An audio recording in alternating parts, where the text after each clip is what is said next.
9th International Carnival Platic 2010.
Ljubitelji aktivnosti na snijegu, kao i oni koji preferiraju maškarane običaje, došli su na svoje.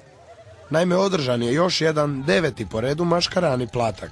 U organizaciji Hrvatske radiotelevizije Radio Rijeke i turističke zajednice općine Čavle te pod pokroviteljstvom općine Čavle, Platak je još jednom odigrao ulogu domaćina za 500-tinjak dobro raspoloženih maškara koje su se u svojim neobičnim vozilima spuštali po snježnoj stazi. Spust, pa bili smo najbolji, mislim, što ćemo reći, Magarac je vajk najbolji, až moj Hrbat najdeblji, najtriji i to je to. Ovdje je drama, jer ja inače ovdje stalno dolazim, ali nisam došao kao gubavac, ne, kao neke druge grupe i to, ne, ali smo prezadovoljni. Za razliku od prošlogodišnjeg izdanja maškaranog Platka i nesnosne ledene kiše, ovoga puta izuzev niske temperature i povremenog vjetra, vremenski uvjeti bili su blagonakloni prema maškarama. Uvijek je bila ta manifestacija, nikad se nije odgodila, ni po kiši, ni po snijegu, ni po ledu i danas ponovo, bez obzira na -5, mi smo ovdje i uživat ćemo u dobrim kreacijama. Uz maškare iz našeg kraja, maškarani Platak posjetili su i gosti iz Italije, točnije Sardinije i Mađarske. Jako se dobro osjećamo ovdje, na Platku je odlično, osjeća se pravi zimski ugođaj. Prisutni su se mogli okrijepiti uz dobro poznate slastice kao što su kuhano vino, riba, grah i kobasice.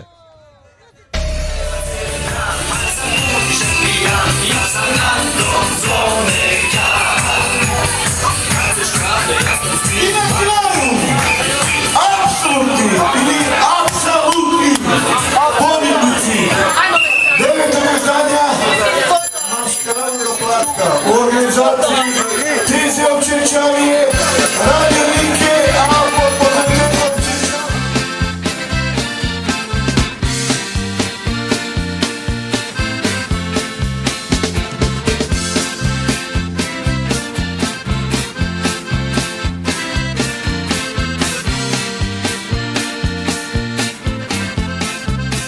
Goodbye. See you next year.